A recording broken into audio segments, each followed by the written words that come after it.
Good morning everyone. हमारी classes चल रही है सॉलिड कोलाइड्स के बारे में। तो कोलाइड्स के बारे में हम लोगों ने कल पढ़ा था सिलिकेट क्ले के बारे में। सिलिकेट जो क्ले होता है वो क्या होता है, देन उसके बाद में जो सिलिकेट क्ले होती है उनको किन किन भागों में बांटा गया है, तो हम उनके बारे में बात कर रहे थे। तो सिलिकेट क्ले को हम 3 भागों में बांटा था। उसमें पहला था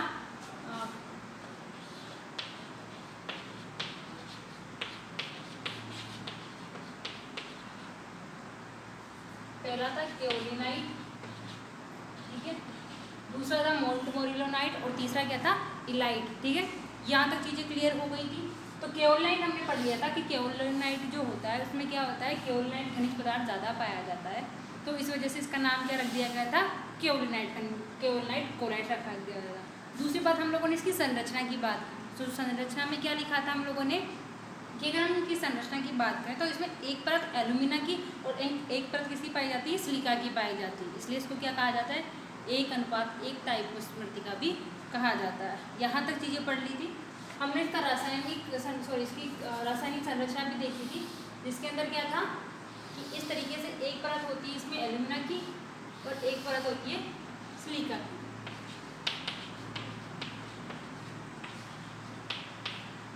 ये हम लोगों ने कल हमारी क्लास में थोड़ा सा पढ़ा था।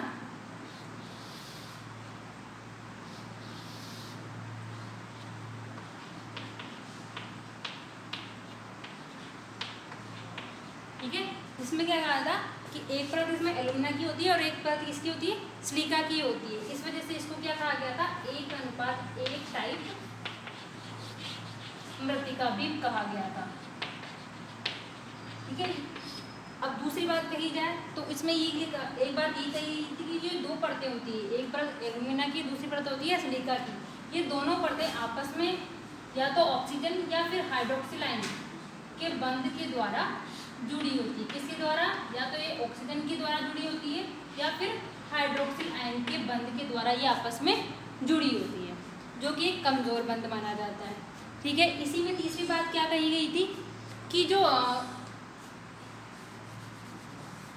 ये जो कोलाइड्स होते हैं इनके बीच में जो मध्य दूरी होती है वो बहुत कम पाई जाती है। जो अप्रसारित दूरी होती है ये बहुत कम पाई जाती है, इसलिए केवल इनकी जो बाहरी सतह होती है यही सक्रिय रूप से कार्य करती है।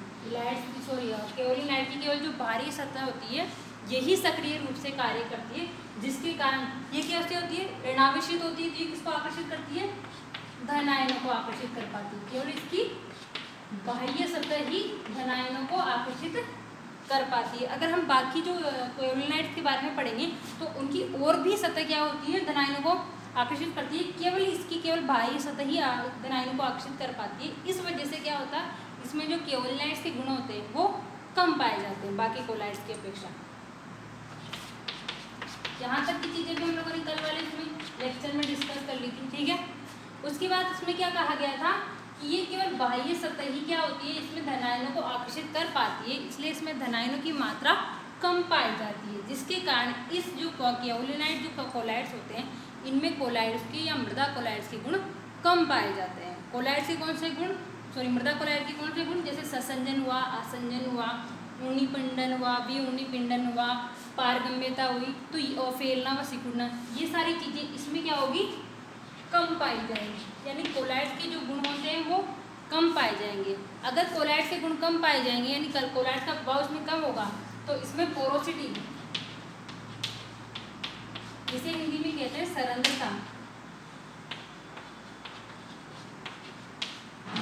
सरंध्रता एवं पारगम्यता इसमें ज़्यादा पाई जाएगी।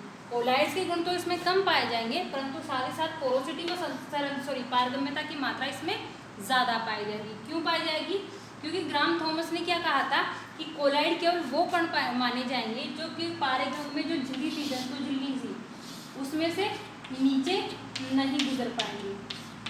ठीक है। यानी जिन में कोलाइड से गुण होंगे, जिन कणों में, वो क्या होंगे, इस पारगम्य झिल्ली से नीचे नहीं गुजर पाएंगे। और ये जो है केओलिनाइट, इसमें कोलाइड से गुण तो पाए जाएंगे पर कम पाए जाएंगे, इस वजह से ये यहाँ से आसानी से नीचे की साइड गुजर जाएगा। इसके कारण इसमें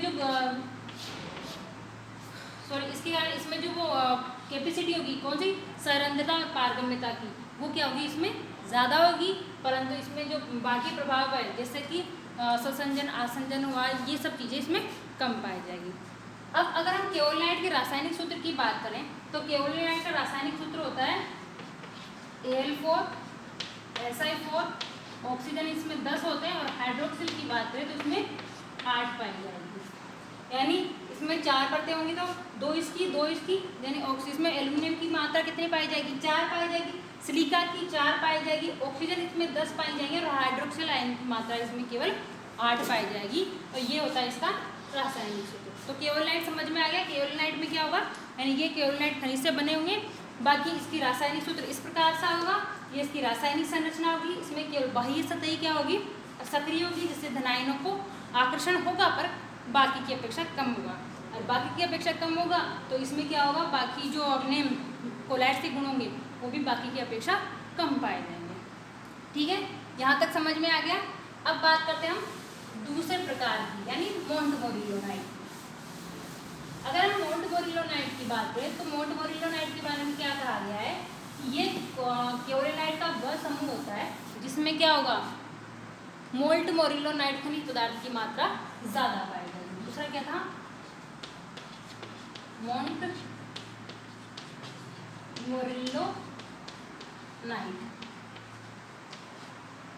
इसके लिए क्या कहा गया कि पहली बात तो इसमें ऑब्वियसली बात, ये खनिज या कार्बनिक कोलाइड ही चल रहे हैं ना, तो इसमें कौन सा खनिज पदार्थ ज़्यादा पाया जाएगा, मोंटमोरिलोनाइट खनिज पदार्थ ज़्यादा पाया जाएगा। ठीक है, दूसरी बात, ये भी इसकी तरह क्या होगा, क्रिस्टलीय इकाई का ही बना होगा। किसका बना होगा, क्रिस्टलीय इकाई का बना होगा। अगर हम बात करते हैं इसकी संरचना की, अगर हम इसमें संरचना की बात करें तो जो इसकी संरचना होती है वो केओलिनाइट से थोड़ी सी भिन्न होती है।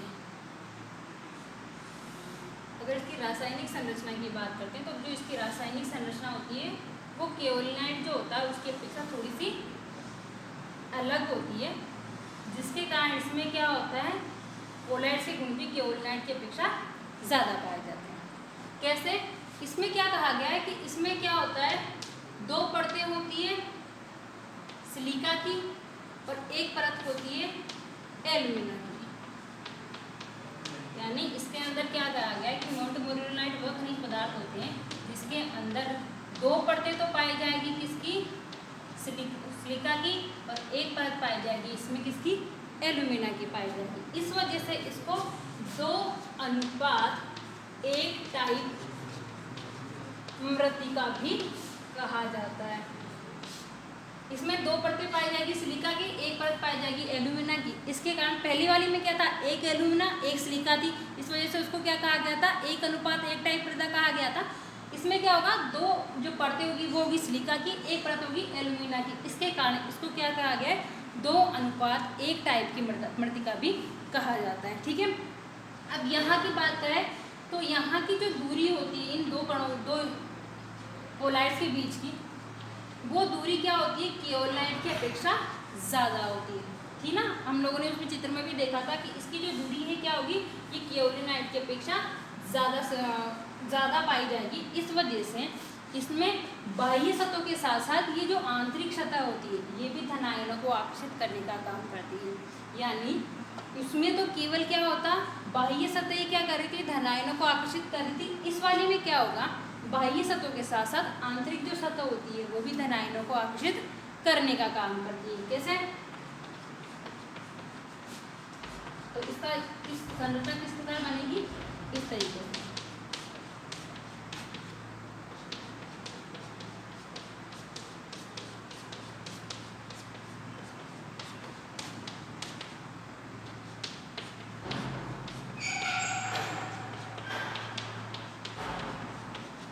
यहाँ तक समझ में आ गया। यानी इसमें क्या होगा, जो धनायनों की मात्रा है यानी केटायन एक्सचेंज कैपेसिटी जो है जस्ट डबल हो जाएगी। अगर इसमें डबल हो जाएगी तो इसमें जो मृदा कोलाइड के गुण भी क्या होंगे, ज़्यादा पाए जाएंगे। किसकी अपेक्षा, केओलिनाइट की अपेक्षा ज़्यादा पाए जाएंगे, क्योंकि धनायन ज़्यादा है, केटायन एक्सचेंज कैपेसिटी भी उतनी ही ज़्यादा होगी। उतनी ज़्यादा है तो उसमें क्या होगा, मृदा कोलाइड के गुण भी उतने ही ज़्यादा पाए जाएंगे। इसमें भी ये 2 परतें किससे जुड़ी होती है, वही ऑक्सीजन व हाइड्रोक्सिल बंध के द्वारा जुड़ी होती है, बाकी का संरचना सेम प्रकार से होती है। ठीक है, अब इसमें कौन कौन से गुण ज़्यादा पाए जाएंगे? ससंजन का, आसंजन का, उनिपिंडन का, विउनिपिंडन का, प्लास्टिसिटी का। यानी ये ही वो खनिज पदार्थ होते हैं या ये वो कोलाइड्स होते हैं जिसमें क्या होता है, जो पानी डालने पर तो ये फूल जाते हैं और जैसे पानी निकलता है वापस सिकुड़ कर क्या होती है, उस मृदा सतह पर दरारों का निर्माण कर देती है। इन खनिज पदार्थों की मात्रा या इन कोलाइड्स की मात्रा काली मिट्टी में ज़्यादा पाई जाती है। किसमें ज़्यादा पाई जाती है? काली मिट्टी में ज़्यादा पाई जाती है। इसी कारण क्या होती है, काली मिट्टी जैसे पानी मिलता है उसमें कीचड़ हो जाता है, क्योंकि उसमें क्या होता है, जो मृदा कण होते हैं, जो कोलाइड कण होते हैं, वो पानी के संपर्क में आते हैं, फूल जाते हैं, जिसके कारण कीचड़ हो जाता है। और जैसे वहाँ से पानी निकलता है, निकलने के बाद वो क्या करते हैं, वापस अपने आकार में क्या करते हैं, कमी करते हैं, जिसके कारण क्या होगा, वो वहाँ पर दरारों का निर्माण हो जाएगा। ठीक है, यहाँ तक समझ में आ गया। इसमें कौन कौन से गुण ज़्यादा पाए जाएंगे? मृदा कोलाइड के गुण। अगर इसमें मृदा कोलाइड के गुण ज़्यादा पाए जाएंगे तो इसमें क्रिस्टलाग्र गुण यानी पारगम्यता,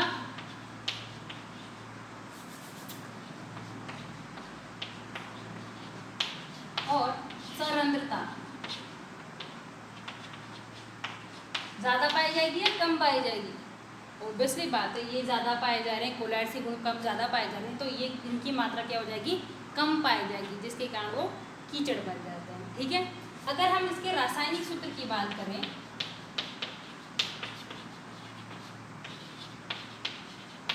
तो इसका रासायनिक सूत्र होता है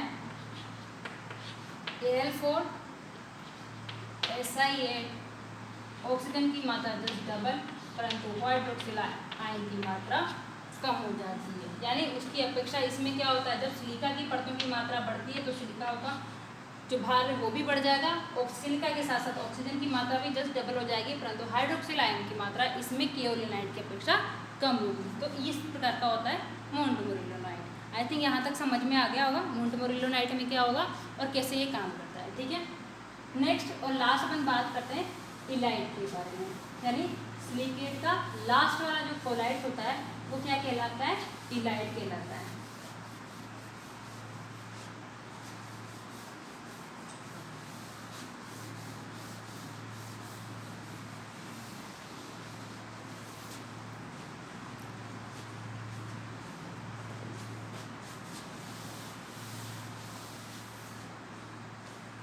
अगर बात करते हैं किसकी, लास्ट की, इलाइट की,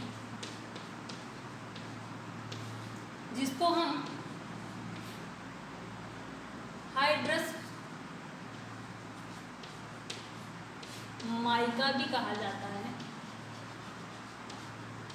इसमें पाए जाने वाले माइका या इलाइट खनिज पदार्थ के कारण, तो इसके लिए क्या कहा गया है, सबसे पहली बात कि इसमें कौन सा खनिज पदार्थ पाया जाएगा, इलाइट, तभी तो इसका नाम इलाइट रखा गया है। कौन सा, क्योंकि लास्ट वाले जो हमने दो पढ़े थे उनमें भी उनके नाम के अनुसार ही क्या पाए जा रहे थे, खनिज पदार्थ, यानी खनिज पदार्थों के नाम के अनुसार उनका नामकरण किया गया था।